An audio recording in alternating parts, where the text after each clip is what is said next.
Hello, everybody. My name is Catalyst, and I'm going to be breaking down the 8 sets in Theodore pool of Magic Set Editor's Field Test 10. So, a little bit of a overview of what Field Test is. It's an event held on the Magic Set Editor Discord every 4 months, and it lasts for about 2 weeks with a weekend break in the middle for rebalancing. The point of it is to give complete or almost complete custom Magic sets an opportunity to be play tested and constructed, and be prepared for a potential eventual submission to Rev, which is a custom rotating Magic format, and MSEM, which is a custom Eternal Magic format. The sets are split into pools to make it a little bit more manageable, and then constructed decks are built from only the cards in the sets in that pool. Um, the event has been historically run by Pipsqueak for many iterations, but this time around, Dr. Chipmunk and Zangy from the Magic Set Editor Discord are also uh, giving a helping hand. So, the three pools this time around were named after the Chipmunks, Alvin, Simon, and Theodore, and I'll be breaking down the sets in Theodore pool. There are 8 of them, and I'll be going through them and giving an overview of their themes, their vibes, and also the decks that I'm excited to try out for each of them. So we'll get right started with Alder Jane in The Prince of Years. This is a set that was made by Laurel, and this set is very visually striking and cool. It's kind of the best way I can kind of describe it is like a theater meets dark fantasy thing. It has almost the Souls like uh, type of rot and decay in the world, but also ties in um, a lot of theatrical references and things like that. So we have enchantment themes, graveyard themes, we have heroes, we have lots of great splash that's really cool, and the themes are all neat and very well supported. So there's a lot to like about this set, and I'd say this is one of, if not my personal favorite in this pool.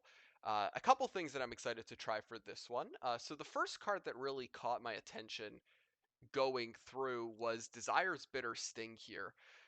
Double strike haste for a 1/4. If a source you control would deal an amount of damage to a permanent or player less than the number of enchantments you control, you may have it deal damage equal to the number of enchantments you control instead. And I would really love to break this card or do some crazy things with it. And there are tools in the set that make a potential red-green enchantment stack pretty interesting. We have the Itinerant Weft. This is a reference to a planeswalker from the set Errors in the Weft by Dr. Chipmunk, a sort of cameo planeswalker who cares about enchantments. You could read from both of her abilities that she gets a bonus if you have enchantments or enchantment creatures in play. The last card that really caught my attention from this is Crossing the Threshold. Enchantment spells you cast cost 1 less to cast if you control a creature, and the same in reverse. And then at the beginning of your end step, if there are 2 or more card types among spells you've cast this turn, you get to draw a card. This seems like a potentially really potent card advantage tool, especially considering you only have to cast one spell if that spell is, Desire's Bitter Sting or an enchantment creature, artifact creature, something like that. It feels really, really potent, and it feels like a great way to support this type of deck with some nice card advantage. This would be something that I'm definitely looking into. The second of the decks that I was interested in is the black-green rights deck. Maybe there are some cards that maybe make it an Abzan deck, maybe a Sultai deck, but essentially performing a right is discarding a card, sacrificing a creature, and casting cards from your graveyard. So it's a batch mechanic that cares about doing any of those things, and in general, it cares about doing those things on your turn.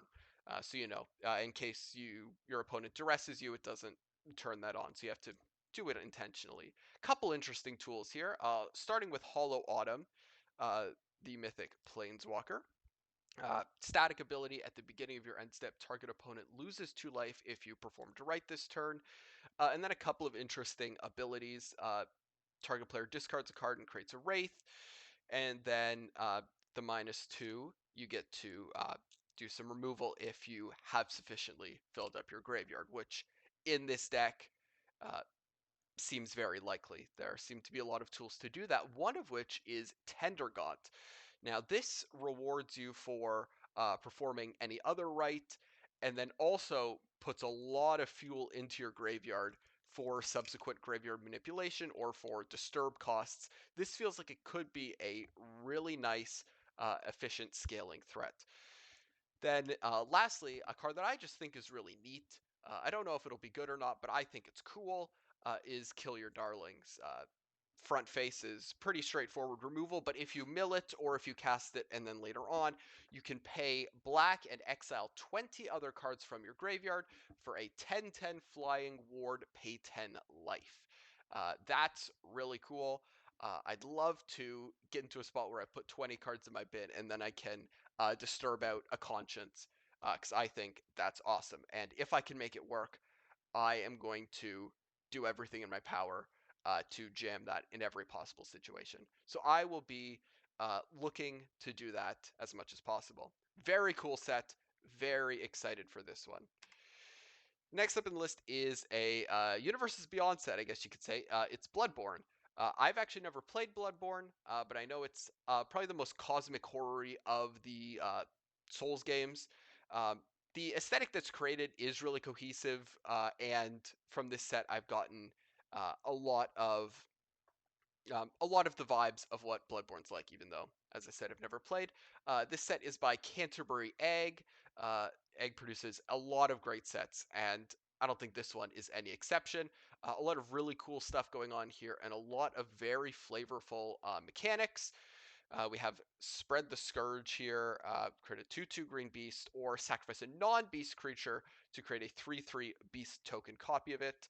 And then you have Pale Blood Hunter, which is a bit reminiscent of Speed from Ether Drift, except it cares about creatures dying. Very cool stuff.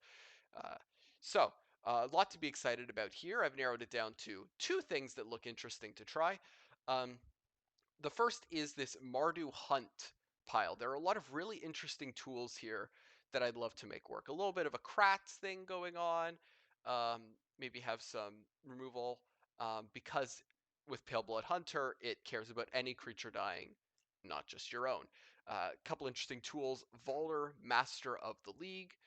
Whenever it attacks, create a 1/1 red and white human warrior that's tapped and attacking. Then, if you've transcended the hunt, which means that the hunt has reached the level 4, creatures you control get +1/+0 and gain agile until end of turn. Agile, I believe, is the egg verse equivalent to first strike, if I remember correctly. Um, but yeah, pretty cool. Then supported with a bunch of other cool stuff. So we've got Black Church Hunter, Menace. It's got the Pale Blood Hunter ability. Whenever another creature you control dies, each opponent loses 1 life, and then you get to put a +1/+1 counter on Black Church Hunter. Uh, Pretty straightforward. Kratz tool definitely points towards a Kratz type of strategy. Bloody Crow of Canehurst has a really cool ability. It's a starts out being a 2 mana 3/2 Death Touch, pretty solid just from the start. But then when it deals combat damage to a player, if you've transcended a hunt, that player loses the game. That's pretty sick. That's a pretty cool line of text. Would love to see this do something crazy. Second deck for Bloodborne is the blue-red Insight deck. So Insight is an ability word that cares about drawing your second card each turn. There are some interesting ways to do that in the set. One of them is with the Blood Vial token, which is an artifact with 1 tap. You sacrifice it, and then you either discard a card or sacrifice another permanent untargeted, I believe, meaning that's not currently the target of an effect, so you can't do it as a way to benefit from someone else's removal, and then you get to draw a card. That's a pretty straightforward way. It's a callback to two things. It's a callback to Blood from canon, and it's a callback to Vial tokens from, I believe it was an MSEM set that did those, though I can't remember which one it is at the moment, unfortunately. And there are a bunch of potential payoffs for that and a bunch of tools to help you draw your second card each turn. So Powder Cake Aficionado creates a blood vial token on entry, and then whenever you sacrifice a blood vial, you get to impulse draw one. That's pretty solid. That seems like pretty nice card advantage right there. Yuri the Last Scholar. Whenever you cast any non-creature spell, you create a blood vial token. And then if you sacrifice 4 blood vials and pay 2 mana, you can look at the top 4 cards, put 2 of them into your hand, and put the rest into your graveyard, like a memory deluge, um, non-flashbacked, of course. Um, so this sort of deck would be supported with a bunch of spell slinging, cantrips, and some pretty potent removal in the Lady's Flames. This is a pretty nice burn piece. Uh, Sorcery, red, deals 3 damage to target creature. You may put a card from your hand on the bottom of your library. If you do, draw a card. So this trades the Planeswalker aspect of Strangle for the ability to Rummage, which I think, for a situation like this, is a good trade. That's going to be really nice for triggering Impulse, and it's going to be really good for card filtering in this type of deck. So this is a pile that I'm really interested in giving a shot. Next, we have Clearing Song. This is by Dr. Chipmunk. This is a low complexity set which is focused on um, coming up with the elegant designs that have not yet been come up with, basically. It's a mammal-free plane, fairly, I guess you could say, whimsical and fantastical. I think this set's really cool. I think the pitch is super interesting, and it succeeds in making really clean designs, as was sort of the mission of the set. Um, the complexity goal, I believe, is to keep everything at any rarity at common complexity level, and it manages to do this while also having super powerful and interesting cards, which I think is really great and really neat. There are a couple things here that I'm interested in. The first that I'm excited to try is the mono white token strategy. So uh, the couple cool pieces here. One is Crackling Hearth. When it enters, you create a 1/1 red elemental, and it's also an anthem. So you're effectively creating a 2/2 for 3 mana, and you're getting just a generically good anthem. I think for rate, this is really solid, and we can make it even more solid by coupling it with token producers like Leader of the Lights, a 3 mana, 3/3 vigilance. Whenever you attack, you create a 1/1 red elemental that's tapped and attacking. Really nice, really consistent way to put tokens on the board. I think that's the foundation of a reasonably effective strategy. The one piece that I'm interested in getting to work, though not sure if it'll be too finicky, but I really want to try it, is Fountain of Stars. 1 mana artifact, 1 tap, draw a card, activate only if a token entered this turn.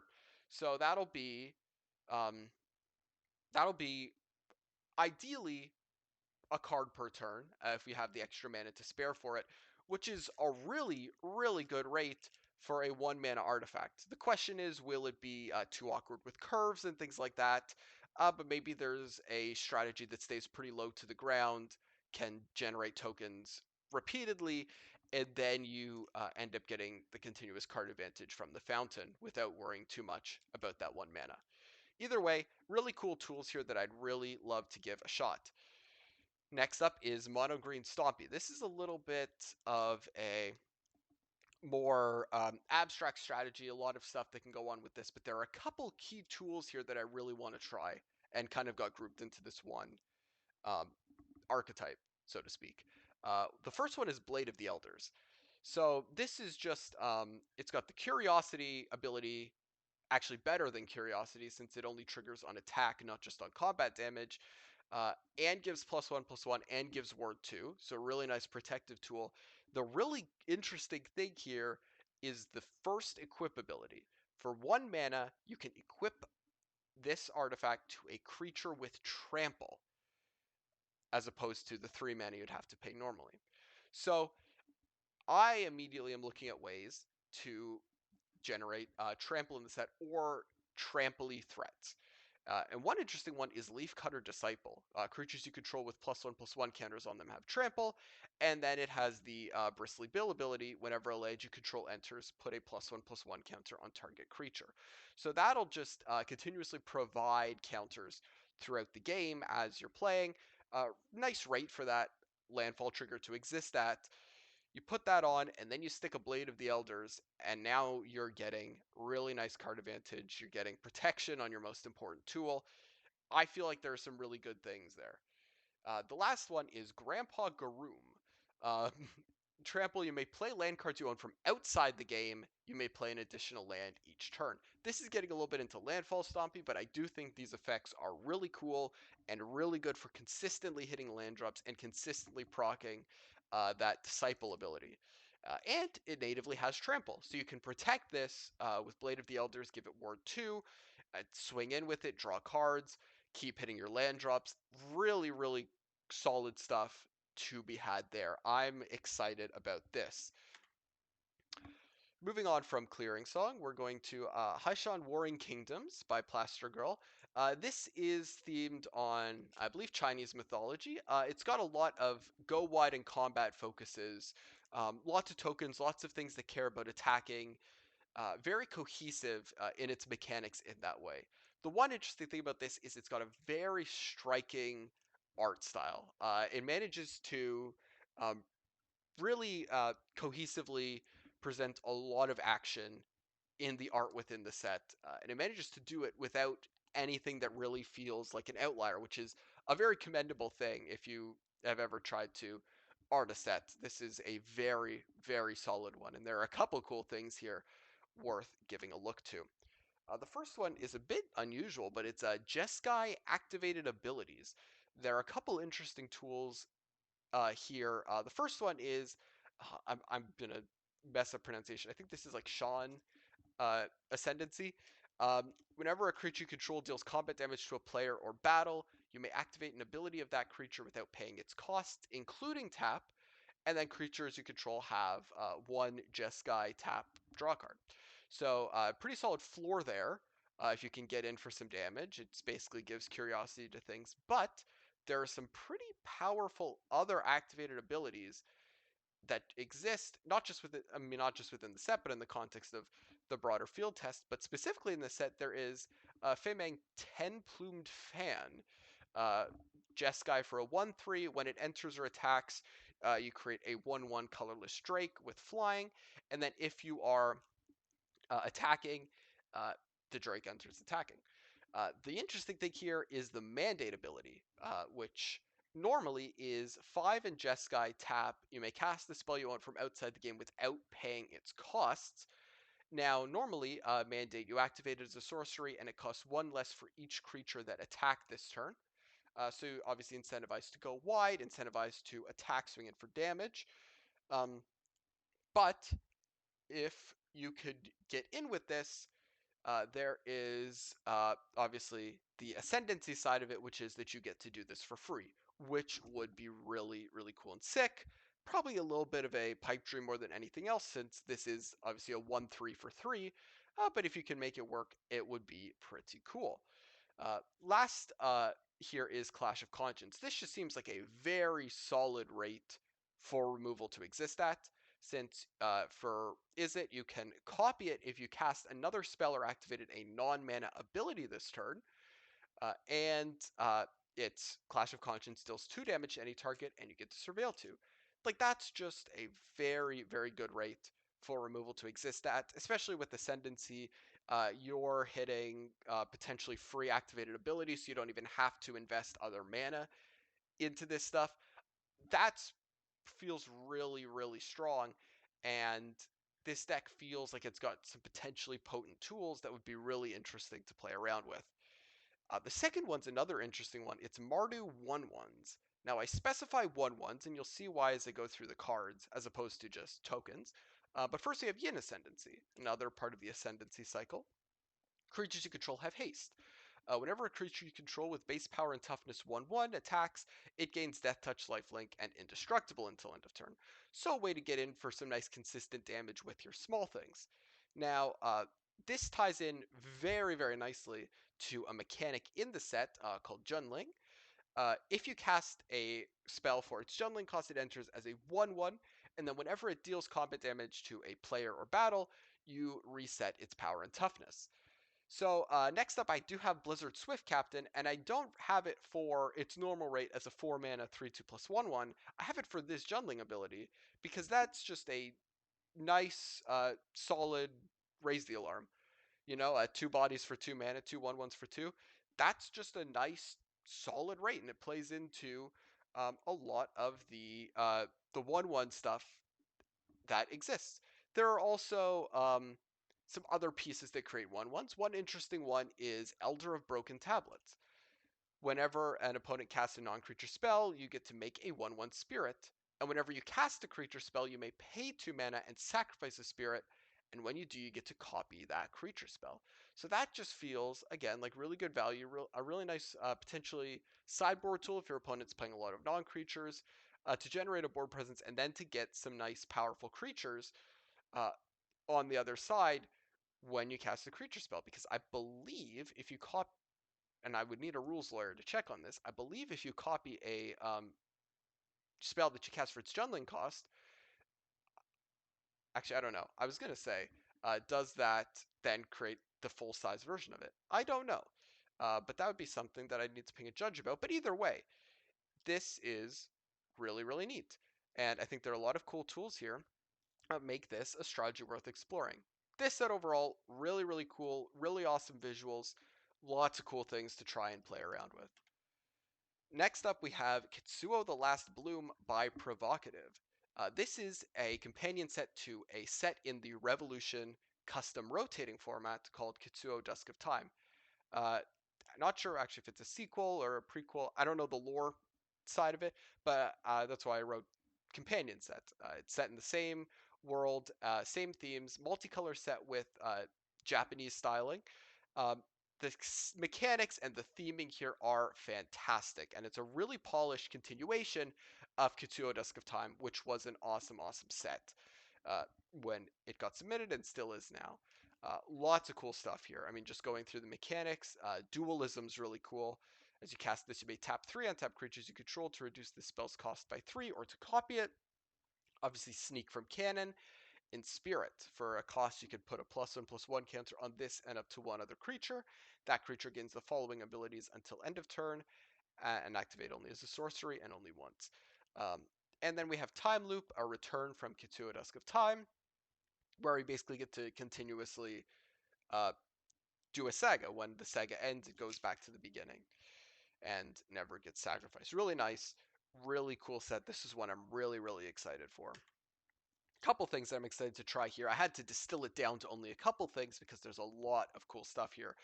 But I'm trying a couple different ones. Well, one expected, one not. The first one is 5-color gates. Now, we are not on Ravnica, but there are a lot of gate things going on. One interesting piece, Dragon Maw Gate. Uh, Simple tap add colorless, but for 7, the land becomes a 4/4 dragon creature with flying until end of turn. It's still land. The ability costs 1 less for each other gate you control. It doesn't take a whole lot of investment for that to suddenly be a really good rate for a manland to exist at. So I feel like this is one that uh, could do a lot of good.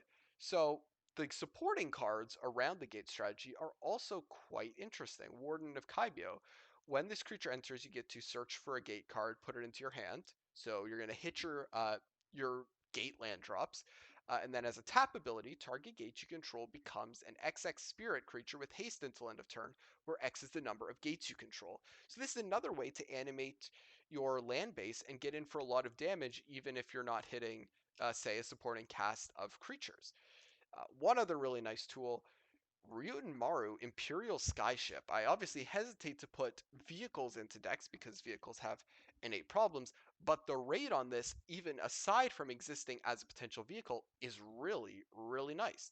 It's a 4 mana. When it enters, create 2 tapped colorless gate land tokens named Gate Everywhere that are also every basic land type. So this is a better explosive vegetation, even not including the attack trigger, which is whenever it attacks you, if you control 8 or more lands, you create a 4/4 blue dragon with flying. That's just a really, really nice rate for that effect to exist at. This just feels like a really, really strong card to come down on 4, pump up your the things that care about gates, your gate counter, and then eventually you attack in, you create dragons, and you're just going over the top with a lot of evasion, a lot of big things. This feels like a really, really awesome core of a deck. The second deck I'm excited to try a bit more expected Simic Ninjas. Uh, Starting off with Dragon Soul Combatant, there were a lot of cool pieces, but I had to distill it down to the ones that spoke to me the most. So this is a 4 mana 4/4 with Sneak, 1 green blue. Whenever another creature you control enters, you may have its base power and toughness become equal to this creature's power and toughness.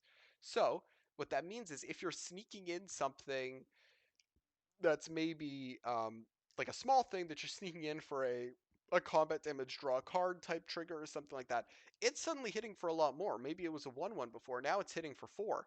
And you'll see later on that this works really nicely with another card in this deck. Maybe you can already see it. But first, I'm going to talk about Shigain Diviner. Uh, you may look at the top card of your library anytime. As long as it's a creature card, it has Sneak, and you may cast it from the top of your library using its Sneak ability. The Sneak cost is equal to its mana cost.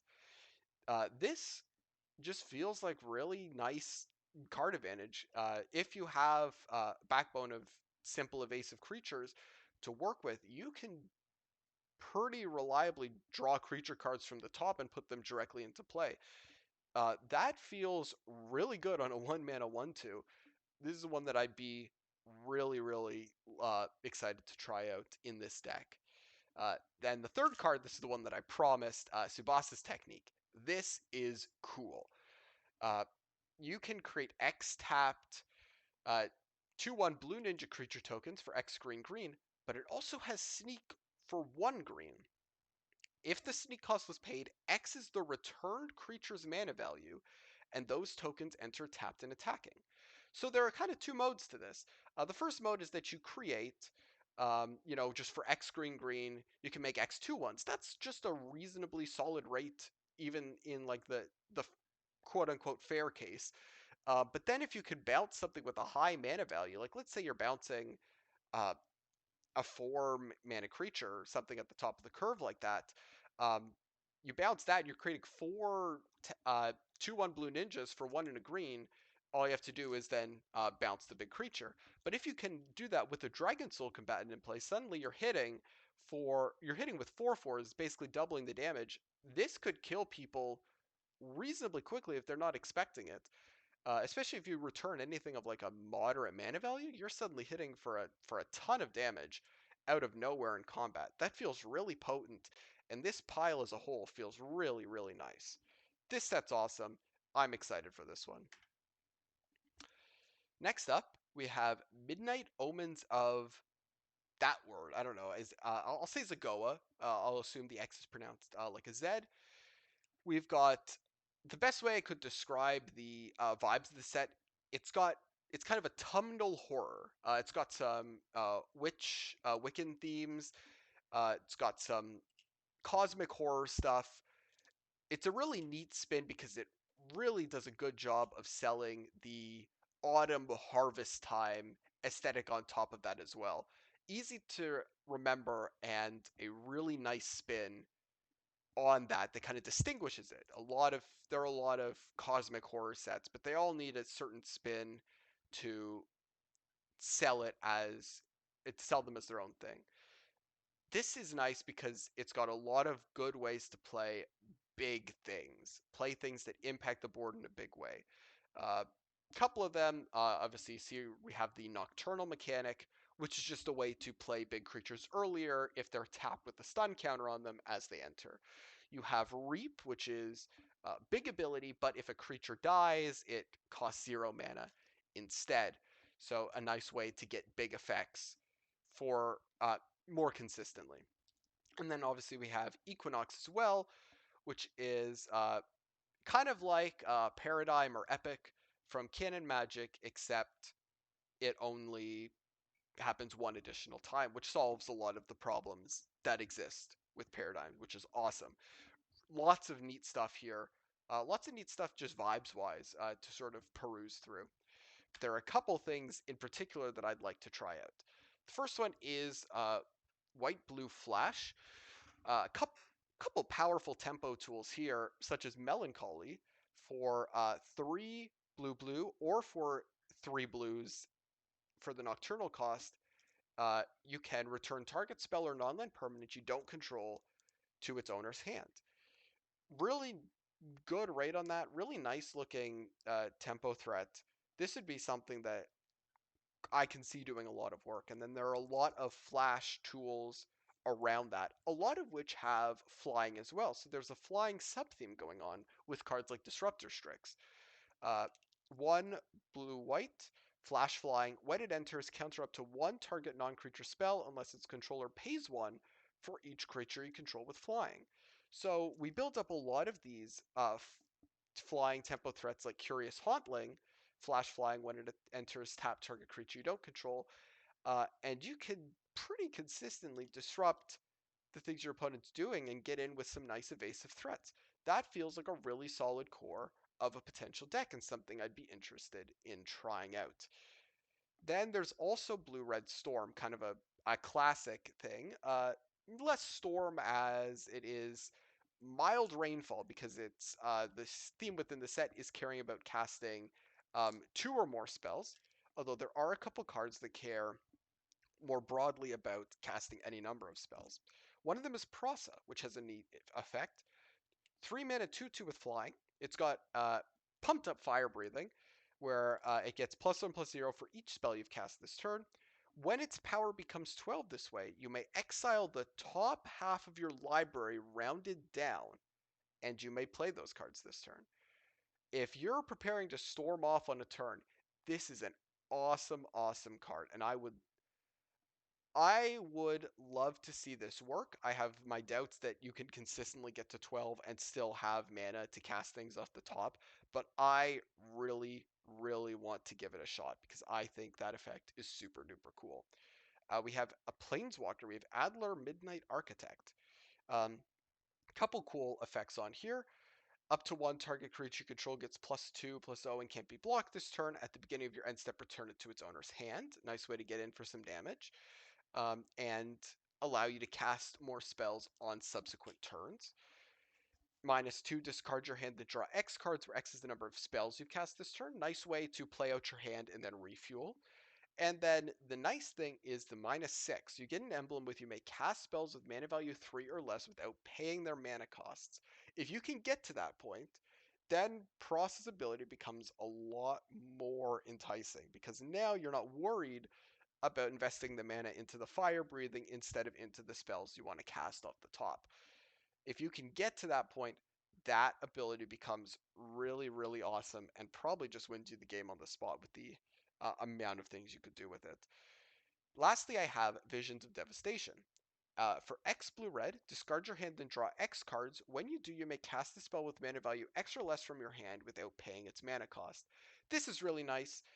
First of all, nice way to refuel your hand if you need to, and also single-handedly enables the second spell stuff that some of the cards in this set care about. So it's a nice way to get that effect and uh, sort of tick up things like Prasa and Adler and do a lot of awesome things. Yeah, really cool stuff going on here. I had to narrow it down to just 2, but there's a lot here for any prospective builder to be excited about. We now have Prismavision by Platypeople. This is a uh, sequel to another Revolution set. This is a sequel to Hyperpop. This one is inspired by Eurovision, and the aesthetic is awesome and really cool. It's kind of a little bit of cyberpunky, uh, maybe techno-y. Um, hard to describe exactly, but it's instantly memorable if you search through the set file.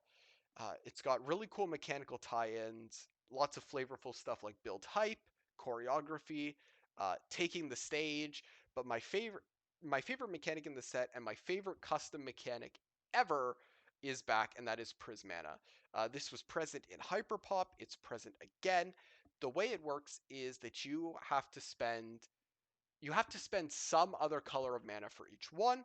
Uh, it doesn't matter what those colors are. So, for example, for Clear the Stage, this could be played in Esper, it could be played in Temur, it could be played in Grixis, it could be played in any three-color combo, which opens up a lot of really interesting stuff and ways to work around it. I love it. I love this set. There's a lot of cool stuff, and I had to narrow my top choices down to just two.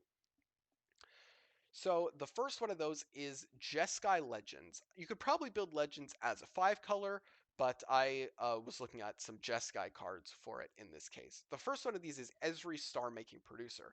Nice simple Anthem effect. Other legendary creatures you control get +1/+1. This does have a backside, a legendary sorcery, if you already have an Esri in play, and that's within the world is supposed to represent, the front face is the contestant, the back face is their song, essentially. So we have Popular, which is create 2 tokens that are copies of target creature you control, except they have haste and aren't legendary. Sacrifice those tokens at the beginning of the next end step. So a nice backside on Ezreal, which in itself is a really nice anthem, especially when you consider that there are a lot of creatures that can become legendary in the set. I skip ahead a little bit, but for example, Light Runner Duo. Um, 1 white for a 3/1. Discard a card. If it isn't on stage, it takes the stage.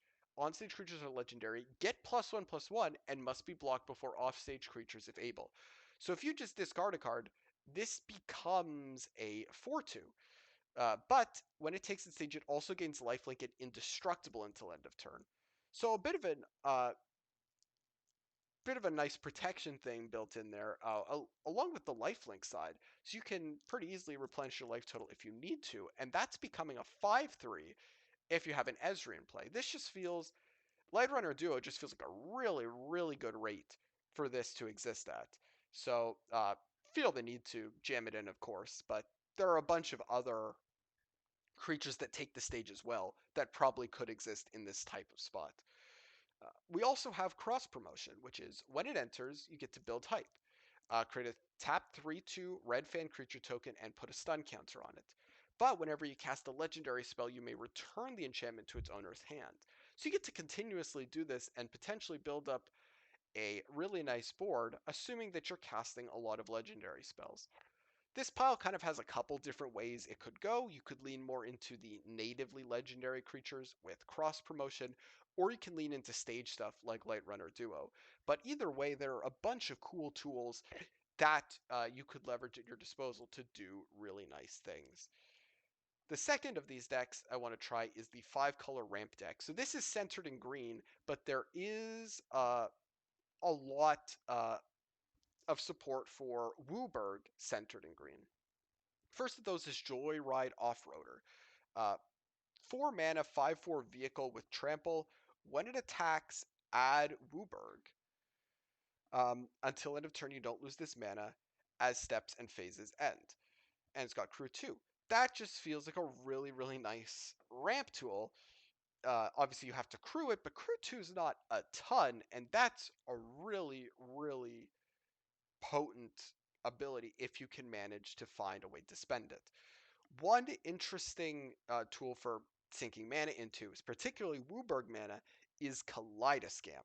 This is kind of Figure of Destiny shaped, but notice how liberally it uses Prismana. So each ability costs an increasing amount of prismatic mana to activate. So first of all, for 2, the creature becomes the colors of mana spent to activate this ability with base power and toughness 3/2. Then, if the creature is multicolored, it becomes all colors, becomes a 4/4, and gains flying, vigilance, and trample. Then, for 4, if it's all colors, exile the top 2 cards of your library. You may cast one of them without paying its mana cost. That's awesome because you can do that repeatedly. There's no topping out. If you have the mana, if you can continuously produce Wooburg, you can keep casting stuff off the top as long as you have 4 prismatic mana like this. Really awesome, really good card, really cool card. This is one I think synergizes very, very well. The next one I put in here is Anomaly DX397. At the beginning of your end step, draw a card if you spent Wooburg to cast spells this turn, and it's got a -2.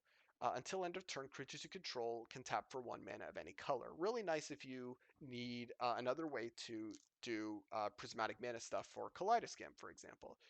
It has a flip side. It has a legendary sorcery on the other side. Until end of turn, creatures you control enter with an additional +1/+1 counter on them for each color of mana spent to cast them, and then you get to draw a card. So pretty solid just as a cantrip at the floor, but also potentially being able to put up to 5 counters on something feels really quite nice. Um, Even um, if you're only casting a monocolored creature, that's still the floor of like an honor, as long as you have um, a legendary permanence in play. I think there are a lot of really interesting tools here. I had to sample just a couple, but this is something that I'd be interested in trying out just to see how real the Wooburg play actually is. Not even counting land searching, multicolored lands, anything like that that would make this even easier. Really, really cool stuff to work with here. Last but not least, this one is my set, Stirrings in Goldport. This is an Eldrazi return set inspired by the Cthulhu mythos set in a Victorian steampunk world. We have colorless themes, artifact themes, graveyard themes. A lot of interesting stuff here. Maybe I'll break it down more in a future video, what the process is like. But I don't want to focus on my own stuff too hard. I'm just going to focus on the decks that I want to try out, the things that I want to see where they stand. Um, the first of those is a blue-black graveyard deck. So this revolves around the Void calling you as a mechanic. Kind of reminiscent of Descend, maybe, which cares about permanent cards entering your graveyard. Uh, the Void calling you happens on your turn when a card enters your graveyard from your hand or your library. So discarding a card, milling a card, surveilling a card, putting that in, entombing a card, anything like that. Only on your turn so that it doesn't punish your opponent for duressing you or milling you, for example. Um, and there are some really nice tools here that I want to give a shot to. One of them is potentially one of my top 5 cards in the set is Devonia.